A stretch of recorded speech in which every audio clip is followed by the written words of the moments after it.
Atelier juridique. Pourquoi choisir le statut de la SARL? Principe. Dans le monde des sociétés, la SARL reste la forme juridique la plus adoptée par les créateurs d'entreprises qui souhaitent, d'une part, protéger efficacement leur patrimoine personnel, d'autre part, se développer dans le cadre d'une forme sociétale. Le mode de fonctionnement de la SARL est relativement simple, même s'il reste encadré par la loi. Néanmoins, la SARL reste une forme juridique plus réglementée et plus lourde que l'entreprise individuelle. Volonté de s'associer? Tout porteur de projet qui désire s'associer peut créer une SARL dont le nombre maximum d'associés est fixé, par la loi, à 100. Il est même possible de démarrer seul, vous serez ainsi l'unique associé de votre SARL. On parle, dans ce cas, de SARL unipersonnelle ou de URL entreprise unipersonnelle à responsabilité limitée. Le URL fonctionne comme une SARL classique et permet d'intégrer très facilement d'autres associés, si le projet se développe, puisqu'il ne s'agit pas d'un changement de structure juridique, mais d'une simple modification. Attention, 1. Il ne faut pas confondre le URL avec le IRL qui n'est pas une société, mais une entreprise individuelle à responsabilité limitée, aux contraintes réglementaires différentes. 2. Cette volonté de s'engager seul ou à plusieurs sera formalisée par la rédaction et la signature des statuts, véritables règlements intérieurs, de la société. Les statuts établissent l'ensemble des règles qui régissent les rapports entre les associés, mais aussi les rapports à l'égard des tiers. Protection du patrimoine personnel? La SARL permet de limiter la responsabilité des associés au montant des apports qu'ils ont effectués pour constituer le capital de la société, appelé capital social. Le montant de ce capital est, dorénavant, librement fixé par les associés. Néanmoins, sa répartition, ainsi que la nature des apports réalisés, doivent être détaillés dans les statuts. Ainsi, le capital constitue la garantie donnée aux créanciers de la société et ne pourra pas être récupéré par les associés tant que la SARL n'est pas dissoute. Protection du patrimoine personnel? La création d'une SARL donne naissance à une personne morale indépendante de ses associés, ce qui permet d'en séparer les patrimoines. Ainsi, en principe, si la SARL est en difficulté, le patrimoine personnel des associés est protégé. Attention, 1. En pratique, la responsabilité des associés n'est pas toujours limitée. C'est le cas lorsque les associés sont amenés à se porter caution sur leurs biens personnels, pour garantir la souscription d'emprunts, nécessaires au démarrage du projet. 2. Le gérant associé qui commet des fautes de gestion avérées, défaut de paiement de la TVA, irrégularités comptables, rémunérations excessives, distribution de dividendes fictifs, peut être condamné à payer tout ou partie des dettes de la société sur ses biens personnels. Imposition du bénéfice. La SARL pluripersonnelle est soumise, de plein droit, à l'impôt sur les sociétés, IS.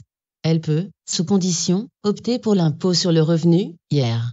Le taux de l'IS dépend du chiffre d'affaires réalisé par l'entreprise et du bénéfice imposable, voir tableau suivant. À l'IS, les rémunérations versées aux gérants sont totalement déductibles du bénéfice imposable, dans la mesure où elles ne sont pas excessives.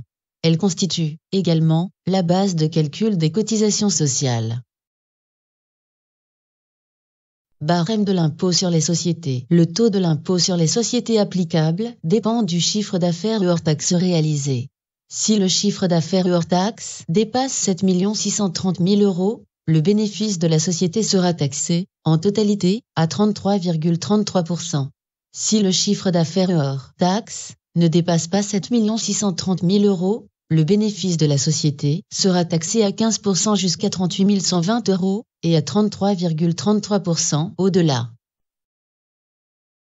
Attention, les SARL dites de famille, formées entre parents en ligne directe, frères et sœurs, conjoints ou partenaires liés par un PACS, pacte civil de solidarité, peuvent opter pour l'impôt sur le revenu, IR. Cette option a été étendue à toute SARL de moins de 5 ans d'existence, sous condition de chiffre d'affaires et d'effectifs. Dans ce cas, l'option est limitée à 5 ans. Attention, la SARL unipersonnelle ou EURL relève, de plein droit, de l'impôt sur le revenu. Elle peut opter pour l'IS, sans condition. Néanmoins, cette option est irrévocable. Cette option peut s'avérer utile dans un souci d'optimisation fiscale, notamment pour les dirigeants imposés dans les tranches les plus élevées du barème de l'impôt sur le revenu. Dirigeant de la SARL. La SARL est dirigée par un ou plusieurs gérants, associés ou non, qui peut être nommé dans les statuts ou bien, dans un acte séparé. On parle de cogérance, si les gérants sont multiples. En tant que représentant légal de la société, le gérant est obligatoirement une personne physique qui agit, au nom et pour le compte de la SARL. Contrôle des comptes de la SARL. Dans les SARL, la désignation d'un commissaire aux comptes, dont la mission principale est de contrôler les comptes de la société, pour le compte des associés, s'assurer de l'absence d'irrégularité, n'est obligatoire que lorsque 2 des 3 seuils suivants sont atteints: chiffre d'affaires hors taxes, 3 100 000 € total, bilan, 1 550 000 € effectifs, 50 salariés. Statut du gérant. Le gérant est majoritaire s'il détient, seul ou avec son conjoint, quel que soit son régime matrimonial, ou son partenaire lié par un PACS, et ses enfants mineurs non émancipés, plus de 50% du capital de la SARL. Minoritaire ou égalitaire, s'il détient, dans les mêmes conditions, jusqu'à 50% du capital de la SARL. Cette qualification a un impact sur le régime social du dirigeant. Exemple d'application. Voici 2 exemples de création de SARL avec 3 associés. Dans l'exemple 1, la gérance est majoritaire car le gérant détient avec son conjoint 55% du capital de la SARL. Dans l'exemple 2, la gérance est majoritaire car les cogérants détiennent ensemble 59% du capital de la SARL. Régime social du gérant. Le choix du régime social applicable au gérant de SARL est très important, car il détermine les modalités de calcul des cotisations sociales, la nature et l'étendue de sa protection sociale. Ainsi, le gérant de SARL peut être affilié, soit au régime social des indépendants, RSI, en tant que travailleur non salarié, TNS, soit au régime général de la sécurité sociale, en tant que dirigeant, assimilé salarié. Régime social du gérant. Cette affiliation dépend du statut adopté par le gérant, au sein de la SARL. Le gérant associé minoritaire ou égalitaire de SARL et le gérant non associé de SARL ou de URL relèvent du régime D, assimilé salarié. Le gérant majoritaire de SARL et le gérant associé unique de URL relèvent du régime des TNS. Gérant, assimilé salarié. Le gérant, assimilé salarié, bénéficie de la protection sociale des salariés, à l'exception de l'assurance chômage. Ce régime est notamment plus favorable en matière de retraite. Le taux de cotisation sociale représente environ 60% du salaire brut, car il comprend la part salariale, ainsi que la part patronale des cotisations. Ce statut implique un formalisme plus important avec l'établissement de bulletins de paye mensuels et de déclarations sociales, URSSAF, retraite, plus fréquentes. Gérant TNS. Le régime social de base du gérant TNS est moins protecteur que celui des salariés, mais le dirigeant peut compléter sa protection sociale, prévoyance, maladie, retraite, par le biais de contrats complémentaires, souscrits dans le cadre de la loi Madelin. Le taux de cotisation sociale du gérant TNS est plus faible. Il ressort en moyenne à 46% et s'applique à la totalité des rémunérations effectivement perçues. Le formalisme en matière sociale est allégé puisque le gérant TNS n'a pas de bulletin de salaire. Pour en savoir plus, voir Atelier social section régime social du dirigeant. Dividendes. Depuis janvier 2013, les dividendes versés aux gérants majoritaires, relevant du régime TNS, sont soumis aux cotisations sociales, au même taux que les rémunérations. Seule la part des dividendes qui dépasse 10% du capital social, des primes d'émission et des sommes versées en compte courant, est soumise aux cotisations sociales. Le reste est soumis aux prélèvements sociaux, classiques, CSG-CRDS dont le taux global est de 15,5%. C'est également le cas pour les dividendes versés aux gérants, assimilés salariés, ou aux autres associés. Exemple de calcul. Deux associés d'une SARL, au capital social de 20 000 euros, décident de distribuer 10 000 euros de dividendes. Le gérant majoritaire détient 60% du capital. Le gérant majoritaire sera taxé de la façon suivante. Sur les 6 000 euros de dividendes perçus, 1 200 euros seront soumis aux prélèvements sociaux à 15,5%. Le reste, soit 4 800 euros, sera soumis aux cotisations sociales.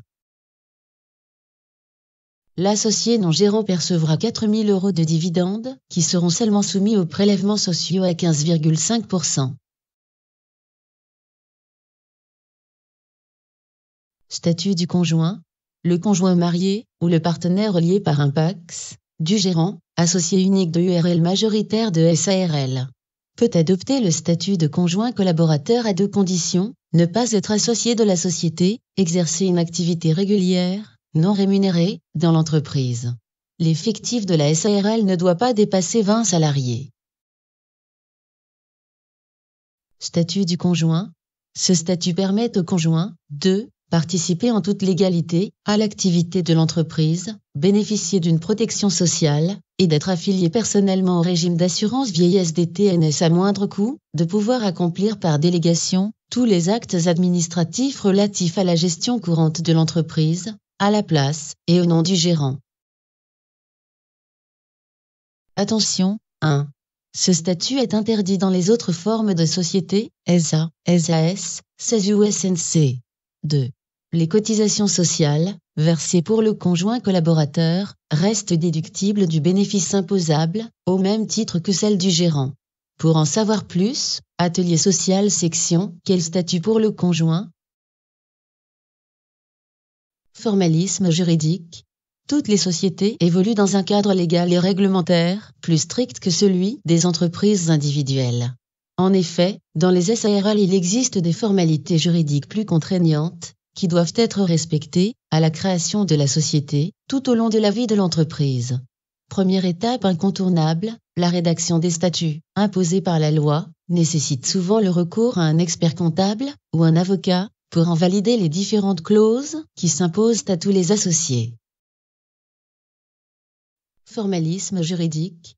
De même, l'obligation de publier une annonce légale et d'immatriculer la SARL au greffe du tribunal de commerce reste générateur de coûts supplémentaires. Ce formalisme juridique se retrouve également tout au long de la vie de la SARL qui doit régulièrement tenir une assemblée générale ordinaire des associés, AGO, pour approuver les comptes annuels de la société, déterminer la rémunération du gérant, décider la distribution de dividendes, établir un rapport de gestion et déposer les comptes de la société au greffe du tribunal de commerce. Conclusion. Ainsi, malgré des règles de création et de fonctionnement assez rigides, moins souples que celles des SAS, car directement fixées par la loi, reprises dans les statuts, sans dérogation possible, la SARL reste une forme juridique aux avantages certains, à ne pas écarter systématiquement, dans le cadre d'un projet de création d'entreprise. Elle requiert, néanmoins, une grande vigilance en matière de rédaction des statuts, et de respect des formalités d'immatriculation. Pour en savoir plus, Atelier juridique, section « Comment créer une SARL ?»